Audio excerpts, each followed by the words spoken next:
Hi hello welcome back to Viha ಅಡುಗೆ ಮನೆ. ಇವತ್ತಿನ ಸ್ಪೆಷಲ್ ಏನಪ್ಪ ಅಂದರೆ ಉತ್ತರ ಕರ್ನಾಟಕದ ಹಾಗಲಕಾಯಿ ಪಲ್ಯ. ಅದಕ್ಕೀಗ ನಾವು ಪ್ಯಾನ್ಗೆ ಎಣ್ಣೆ ಹಾಕ್ಕೊಳ್ಳೋಣ. ಎಣ್ಣೆ ಹಾಕ್ಕೊಂಡು ಎಣ್ಣೆ ಕಾದ್ಮೇಲೆ ಇದಕ್ಕೆ ಸ್ವಲ್ಪ ಸಾಸಿವೆನ ಹಾಕ್ಕೊಳ್ಳೋಣ. ಸ್ವಲ್ಪ ಕರಿಬೇವನ್ನ ಸೇರಿಸ್ಕೊಳ್ಳೋಣ. ಕರಿಬೇವು ಆದ ತಕ್ಷಣ ಸ್ವಲ್ಪ ಬೆಳ್ಳುಳ್ಳಿ ಜಜ್ಜಿರೋದನ್ನ ಸೇರಿಸ್ಕೊಂಡು ನೀಟಾಗಿ ಮಿಕ್ಸ್ ಮಾಡಿಕೊಂಡು ಸ್ವಲ್ಪ ಈರುಳ್ಳಿ ಹಾಕ್ಕೊಳ್ಳೋಣ. ಈರುಳ್ಳಿ ಹಾಕ್ಕೊಂಡು ನೀಟಾಗಿ ಎಲ್ಲ ಫ್ರೈ ಮಾಡ್ಕೊಳ್ಳಿ. ಫ್ರೈ ಮಾಡ್ಕೊಂಡಾದ್ಮೇಲೆ ಇದಕ್ಕೆ ಸ್ವಲ್ಪ ಅರಿಶಿನ ಸೇರಿಸ್ಕೊಂಡು ನೀಟಾಗಿ ಕೈ ಆಡಿಸ್ಕೊಳ್ಳಿ. ಸ್ವಲ್ಪ ರುಚಿಗೆ ತಕ್ಕಷ್ಟು ಉಪ್ಪು ಹಾಕ್ಕೊಂಡು ಮಿಕ್ಸ್ ಮಾಡ್ಕೊಳ್ಳಿ. ಮಿಕ್ಸ್ ಮಾಡ್ಕೊಂಡಾದ್ಮೇಲೆ ಇದಕ್ಕೆ ಟೊಮೊಟೊ ಆ್ಯಡ್ ಮಾಡ್ಕೊಳ್ಳಿ. ಟೊಮೊಟೊ ಆ್ಯಡ್ ಮಾಡಿಕೊಂಡು ನೀಟಾಗಿ ಎಲ್ಲ ಮಿಕ್ಸ್ ಮಾಡ್ಕೊಳ್ಳಿ. ನೋಡಿ ಯಾವ ಥರ ಮಾಡ್ಕೊತಿದ್ದೀನಿ, ಇಲ್ಲಾಂದರೆ ಬುಡ ಹಿಡಿಯುತ್ತೆ. ನಂತರ ಇದಕ್ಕೆ 1.5 ಸ್ಪೂನು ನಾನು ಅಚ್ಚ ಖಾರದ ಪುಡಿ ಯೂಸ್ ಮಾಡ್ತಿದ್ದೀನಿ. ನಾನು ನಮ್ಮ ಮನೇಲೇ ಪೌಡ್ರ್ ಮಾಡ್ಕೊಂಡಿರೋದು. ಅದಾದ ನಂತರ ಒಂದು ಅರ್ಧ ಸ್ಪೂನು ಗರಂ ಮಸಾಲ, 1/4 ಸ್ಪೂನು ಧನಿಯಾ ಪುಡಿ ಹಾಕಿ ಮಿಕ್ಸ್ ಮಾಡ್ಕೊಳ್ಳಿ.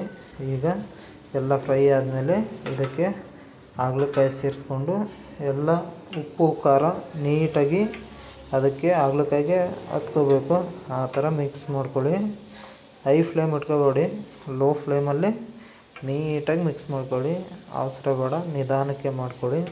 ಒಳ್ಳೆ ಟೇಸ್ಟಿಯಾಗಿ ಬರುತ್ತೆ. ಬಾಯಲ್ಲಿಟ್ಟರೆ ಹಂಗೆ ಸಖತ್ತಾಗಿ ಬರುತ್ತೆ. ನಂತರ ಇದಕ್ಕೆ ಸ್ವಲ್ಪ ನೀರು ಆ್ಯಡ್ ಮಾಡ್ಕೊಳ್ಳಿ, ಸಾಫ್ಟಾಗಿ ಬರುತ್ತೆ ಹಾಗಲಕಾಯಿ. ನೀರು ಹಾಕಿ ಆಮೇಲೆ ಸ್ವಲ್ಪ ಬೆಲ್ಲನ ಸೇರಿಸ್ಕೊಂಡು ನೀಟಾಗಿ ಮಿಕ್ಸ್ ಮಾಡ್ಕೊಳ್ಳಿ ಇದನ್ನ. ಯಾಕಂದರೆ ಕಹಿ ಅಲ್ವಾ, ಸ್ವಲ್ಪ ಕಹಿ ಕಡಿಮೆ ಆಗೋದಕ್ಕೆ ಸಿಹಿ ಹಾಕ್ಕೋಬೇಕು.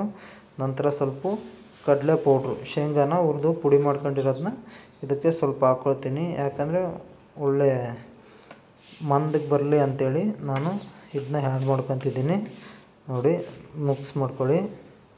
ಈ ಥರ ಕುದಿಬೇಕಾದ್ರೆ ಒಂದು ಪ್ಲೇಟ್ ಮುಚ್ಚಿ 10 ನಿಮಿಷ ಬಿಡಿ, ನಮ್ಮ ಹಾಗಲಕಾಯಿ ಪಲ್ಯ ರೆಡಿ ಆಗುತ್ತೆ. ನೋಡಿ ತೆಗಿತಿದ್ದೀನಿ ಈಗ ಯಾವ ಥರ ಇದೆ ಅಂಥೇಳಿ. ನೋಡಿ ಎಷ್ಟು ಚೆನ್ನಾಗಿ ಬಂದಿದೆ ಅಲ್ವಾ.